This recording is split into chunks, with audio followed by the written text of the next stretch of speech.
दिल्ली में अब कोरोना की स्थिति काफी नियंत्रण में आ चुकी है। कोरोना के केसेस काफी कम हो चुके हैं और इस वक्त पूरी दिल्ली की चिंता एक ही है कि किस तरह से अर्थव्यवस्था को पटरी पे लाया जाए एक तरफ, और दूसरी तरफ अगर तीसरी लहर आती है तो उसकी तैयारियां पूरे जोर शोर से चल रही है। आप लोग देखते भी होंगे कि रोज मैं कहीं ना कहीं तैयारियों का जायजा लेने के लिए जाता हूं। कल हम लोगों ने लगभग 22 नए ऑक्सीजन प्लांट उनका उद्घाटन किया, परसों ऑक्सीजन स्टोरेज टैंक्स का उद्घाटन किया।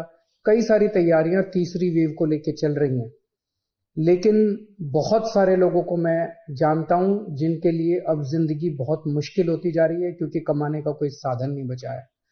हम भी ये समझते हैं और धीरे धीरे एक एक एक्टिविटी को खोला जा रहा है। इस हफ्ते जो निर्णय लिए गए हैं वो मैं आपके समक्ष रखना चाहूंगा कि कल सुबह 5 बजे इस बार इस हफ्ते का जो लॉकडाउन है वो खत्म होगा। कल 5 बजे के बाद से सारी एक्टिविटीज अलाउड हैं, एक्सेप्ट कुछ एक्टिविटीज हैं जो बिल्कुल प्रोहिबिटेड है, वो बिल्कुल अलाउड नहीं है, और कुछ एक्टिविटीज हैं जो रिस्ट्रिक्टेड तरीके से अलाउड हैं। इसका भी डिटेल्ड ऑर्डर थोड़ी देर में आप सब लोगों को मिल जाएगा, लेकिन मोटे मोटे तौर पे मैं आपकी जानकारी के लिए बता दूं कि प्रोहिबिटेड एक्टिविटीज जो जिन पे बिल्कुल मनाही है वो कौन कौन सी हैं। सारे स्कूल बंद रहेंगे, कॉलेज बंद रहेंगे, एजुकेशनल इंस्टीट्यूशंस बंद रहेंगे, कोचिंग इंस्टीट्यूशंस बंद रहेंगे। Social, political, sports, entertainment, academic, cultural, religious, festival, इससे रिलेटेड जितनी गैदरिंग्स हैं कोई भी गैदरिंग अलाउड नहीं होगी। स्विमिंग पूल बंद रहेंगे, स्टेडियम बंद रहेंगे, स्पोर्ट्स कॉम्प्लेक्स बंद रहेंगे, सिनेमा, थिएटर, मल्टीप्लेक्स बंद रहेंगे, entertainment parks, amusement parks, water parks बंद रहेंगे, banquet halls, auditoriums, assembly halls बंद रहेंगे, business to business exhibitions, spas, gymnasium, yoga institutes बंद रहेंगे और पब्लिक पार्क्स और गार्डन्स बंद रहेंगे। ये प्रोहिबिटेड एक्टिविटीज हैं, ये बिल्कुल पूरी तरह से बंद हैं। जो एक्टिविटीज पार्टली अलाउड हैं, रिस्ट्रिक्टेड एक्टिविटीज हैं, वो ये हैं। सरकारी दफ्तर, जो पिछले हफ्ते स्थिति थी वही कि ग्रुप ए ऑफिसर्स 100% अटेंडेंस और बाकी सबकी 50% अटेंडेंस, लेकिन जो एसेंशियल एक्टिविटीज है जैसे अस्पताल हैं, दूसरी पुलिस है, ये वो सब 100% वो पूरी तरह से चालू रहेंगी। प्राइवेट ऑफिसर्स जितने हैं वो 50% कैपेसिटी पे काम करेंगे, 9 बजे से 5 बजे तक काम करेंगे और कोशिश करेंगे ज्यादा से ज्यादा वर्क फ्रॉम होम की।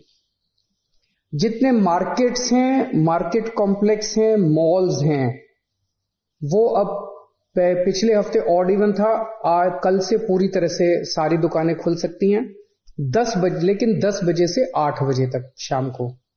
और जो रेस्टोरेंट हैं वो 50% सीटिंग कैपेसिटी पे काम करेंगे। ये एक हफ्ता हम लोग देखेंगे मार्केट्स और रेस्टोरेंट्स का। एक हफ्ते में अगर केसेस बढ़ते नहीं हैं तो इसको चालू रखेंगे, लेकिन अगर हमें लगता है कि दिल्ली में कोरोना के केसेस बढ़ने लग गए फिर से, तो हमें इस पे फिर से रिस्ट्रिक्शन और सख्त करनी पड़ेगी। इसलिए मेरी आप सब लोगों से गुजारिश है कि सभी मार्केट एसोसिएशन, सभी दुकानदार और सबसे गुजारिश है भीड़ ना होने दें, सोशल डिस्टेंसिंग का पालन करें। सब दुकान वाले अपनी अपनी दुकानों के अंदर मास्क भी रखें, किसी ने मास्क नहीं पहना हो तो मास्क उसको ऑफर कर दें। हफ्ते में जो वीकली मार्केट्स है वो अलाउ की जा रही है, लेकिन एक जोन में एक दिन में एक ही वीकली मार्केट अलाउ की जाएगी। जो शादियां हैं वो पूरी तरह से अभी पब्लिक प्लेसेस के ऊपर शादियां नहीं हो सकती, बैंक्वेट हॉल में, मैरिज हॉल में, होटल वगैरह में। अगर शादियां होनी है तो 20 से ज्यादा लोग नहीं होंगे और घर पे या कोर्ट में ही हो सकती है। फ्यूनरल, लास्ट राइट्स में 20 से ज्यादा लोगों की उपस्थिति नहीं हो सकती। दिल्ली मेट्रो में 50% कैपेसिटी, दिल्ली की बसों में 50% capacity, public transport, auto, e rickshaw वगैरह ये भी अलाउड है, लेकिन सबकी अपनी ऑटो और ई रिक्शा में 2 पैसेंजर्स, टैक्सीज में 2 पैसेंजर्स, फटफट सेवा में 2 पैसेंजर्स, हर एक का एक वो, ताकि सोशल डिस्टेंसिंग बनी रहे, उसका एक उसकी डिटेल्स दी गई हैं। और रिलीजियस प्लेसेस खोले जा रहे हैं, पर विजिटर्स अभी फिलहाल अलाउड नहीं होंगे। तो ये मोटे मोटे तौर पे इस हफ्ते गतिविधियां अलाउ की जा रही हैं। मैं उम्मीद करता हूं कि इसी तरह से कोरोना के केसेस कम होते रहे तो मैं समझता हूं धीरे धीरे हमारी सबकी जिंदगी पटरी पे आ जाएगी। बहुत बड़ी त्रासदी है और हमें सबको मिलके इसका मुकाबला भी करना है और उम्मीद भी करनी है कि अब कोरोना के केसेस ना बढ़ें, भगवान करे कि तीसरी वेव ना आए। नमस्कार।